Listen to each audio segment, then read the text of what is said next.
अस्सलाम वालेकुम दोस्तों, आप देख रहे हैं इरफान काजी स्पीक्स।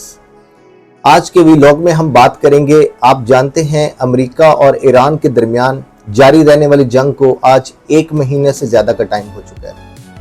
लेकिन दोस्तों फिलहाल आर्जी तौर पे एक सीज फायर चल रहा है। और गुज़िश्ता दिनों वज़ीर आज़म पाकिस्तान शहबाज शरीफ ने एक ट्वीट किया जिसमें उन्होंने कहा कि हम ईरान और अमेरिका के दरमियान जारी रहने वाली इस जंग में सालसी का किरदार अदा करने के लिए तैयार हैं। साथ साथ उन्होंने ये भी फरमाया कि हम इस्लामाबाद में बैठ के इस मसले का मुस्तकिल हल निकालने के लिए दोनों पार्टीज को खुशामदीद कहते हैं।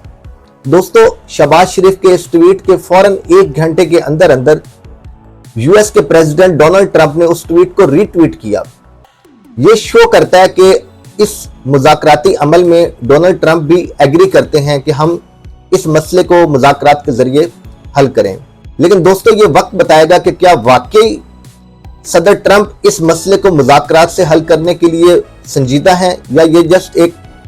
टैक्टिक्स इस्तेमाल किया जा रहा है वक्त हासिल करने के लिए, ताकि हम दोबारा से ताज़ा दम दस्तों के जरिए ईरान के ऊपर एक नया अटैक करें।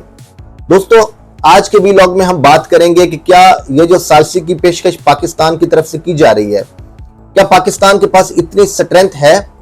क्या अमेरिका, ईरान और इसके साथ साथ जो दूसरी ग्रेट पावर्स हैं दुनिया की जिसमें रशिया और चाइना, क्या पाकिस्तान को उनकी भी हमायत हासिल है? और क्या पाकिस्तान इस मीडिएशन से कोई ना कोई हल निकालने में कामयाब हो जाएगा? और इस मीडिएशन में ईरान किस लेवल पे जाके मुज़ाकराती अमल में हिस्सा लेगा? क्या ईरान स्ट्रेंथ के साथ जाएगा, अपनी कामयाबी के साथ जाएगा, या ईरान एक अपनी वीकनेसेस के साथ इस मुज़ाकराती टेबल पे बैठेगा? और इसके साथ साथ दोस्तों हम ये भी बात करेंगे कि इस मीडिएशन में जो पाकिस्तान का किरदार उभर कर आया है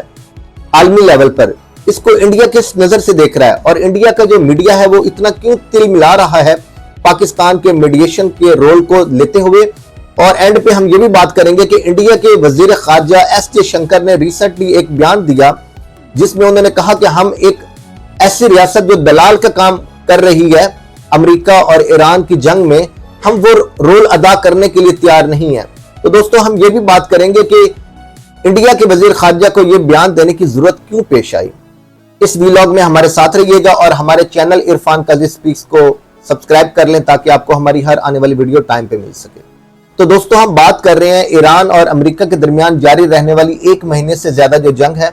उसमें वक्ती तौर पर सीज फायर आया है। लेकिन दोस्तों, आप जानते हैं कि रिसेंटली वजीर आज़म शहबाज शरीफ ने एक ट्वीट किया जिसमें उन्होंने फरमाया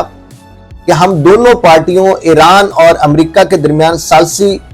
का किरदार अदा करने के लिए तैयार हैं, और हम इस्लामाबाद में दोनों फ्रीकैन को दावत देते हैं कि यहां बैठकर वो इस मसले का मुस्तकिल हल निकालें,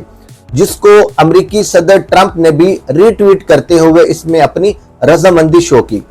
दोस्तों, क्या आप क्या समझते हैं कि अमेरिकी सदर इस ट्वीट की जो रीट्वीट करते हुए रजामंदी शो कर रहे हैं, क्या वो वाकई संजीदा है इस मुज़ाकराती अमल को लेकर, या ये एक डिलेइंग टैक्टिक्स है ताकि हम ईरान के ऊपर एक ताज़ा दम दस्तों के जरिए, जिसमें सुनने में आ रहा है कि 5000 से ज्यादा दस्ते जो अमेरिकी फौज के हैं नेवी की शक्ल में, वो स्ट्रेट ऑफ हॉर्मुज़ का कंट्रोल ईरान से लेने के लिए एक तैयारी कर रहे हैं, एक ऐसे भरपूर ऑपरेशन की ताकि हम उसको दोबारा से अटैक करके ईरान से इसका कंट्रोल वापस ले सकें।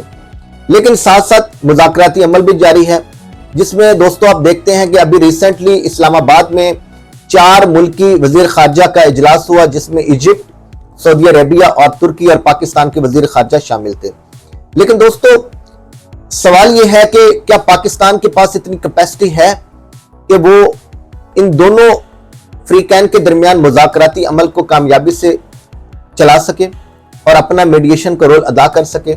दोस्तों, अगर हम बात करें पाकिस्तान के रोल की, तो आप जानते हैं कि पाकिस्तान ईरान का एक नेबरिंग कंट्री है। एक इस्लामी कंट्री होने के नाते हमारे बरादराना ताल्लुकात ईरान के साथ हैं, और ईरान को हमारी मीडिएशन के ऊपर कोई एतराज नहीं हो सकता। दूसरा दोस्तों, आप जानते हैं कि पाकिस्तान की जो लास्ट ईयर इंडिया को एक डिसाइसिव शिकस्त देनी थी, ऑपरेशन सिंदूर और ऑपरेशन बुनियानुल मरसूस जो पाकिस्तान ने लॉन्च किया, जिसमें इंडिया के 6 से 7 तैयारे गिराए गए